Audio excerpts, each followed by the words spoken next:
Today we're going to talk about doing left-handed spinal taps. Now, I realize only 10% of the population is left-handed, but most of us go to right-handed medical schools. We may not have learned how to do this. So this one's going to hopefully go out to all my fellow lefties.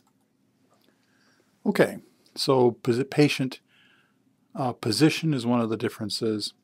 The patient should be facing away from you with their head to your right side. And so the patient is positioned here in the correct position for a left-hander. Also, unless you're really in an emergency situation where you just have to get the LP done, try waiting until you can get sedation, particularly in a new oncology patient or a patient who's going to need several of these LPs. You'll save yourself a lot of grief by just waiting until you can get an anesthesiologist to give you deep sedation. Okay, this is an LP tray. The hospitals you're going to work at are going to have disposable ones like this. And there's a few things that you need to remember. These pink pads are for using betadine. And if your hospital uses chlorhexidine or uses prepackaged betadine swabs, you may not need these. There'll be a place for betadine, there'll be some gauze, specimen collecting tubes, a syringe for your lidocaine, sterile drapes, and then of course the spinal fluid, spinal needle, and then a spinal pressure manometer. This kit has a needle with a clear plastic hub. This is a good thing to have. If your needle in the tray comes with a steel hub, get the plastic hub as a side order. Make sure you have one of these because the steel needles are just much harder to use. Okay, so when it comes to prepping and draping, you want to make sure you prep a large area. This patient was prepped with betadine, and you'll note that the entire lumbar vertebra, the entire lumbar spine has been prepped.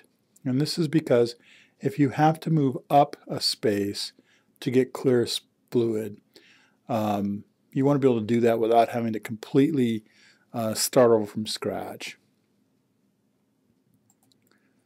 Now, one of the other differences between right-handed and left-handed is left-handed people should put their right thumb on the bottom of the vertebrae above the inner space you're trying to access. A right-handed person would put their left thumb on the bottom vertebrae, on top of the vertebrae below that space. So basically it's a mirror image between the left-handed and the right-handed. Also, even if you're using sedation, people aren't going to get good pain control. All the sedation agents we currently use are excellent at sedation, but are relatively weak on analgesic effect. And so you'll make the recovery room time shorter and make your patient more comfortable by using a little local. First a skin wheel, and then particularly in larger children, you'll need to go into some deep tissue local.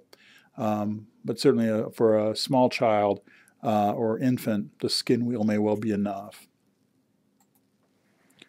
All right, keeping your thumb in the position holding the edge of the vertebrae above the inner space you're accessing, then insert your needle aiming at the umbilicus. As you insert the needle, you'll feel it go through the skin, and then you'll feel it hit some tension, and that's the spinal ligament. As it passes through that ligament, you'll feel it give way, and you'll feel a decrease in resistance. Some people call this a pop, and occasionally you do feel a popping sensation in your fingers, but typically you simply feel a lack of resistance.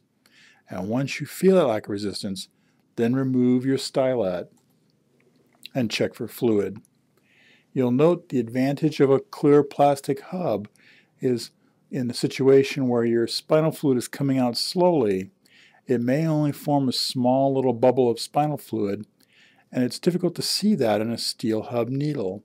Whereas in a plastic hub needle, you can see right through this plastic and see that slow-flowing spinal fluid. Also, this is the point where you would add a manometer if you wanted to get an opening pressure. Now, in our oncology patients, we rarely need to get opening pressures, and so we don't tend to use them. However, other patients may have to have an opening pressure as either part of their therapy or as part of their diagnostic procedure. Okay, so typical CSF orders are ordered by tube number. The first tube is tube 1, and that's typically reserved for cultures.